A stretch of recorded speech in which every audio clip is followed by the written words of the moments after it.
Cemil'i içeriden çıkartacağım. Ne? Gelsin dursun ailesinin başında. Adam seni kalbinden vurdu be. Beni kalbimden vuran o değil yalnız. Ben miyim? Ya Sağda mısır çorbası edeyim mi yengem? Seversin. sen ne edersen ben severim yengem. Abla bana da öğretir misin?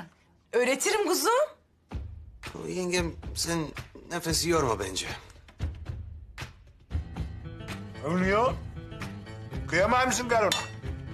Yok abi ben daha çok size kıyamayayım.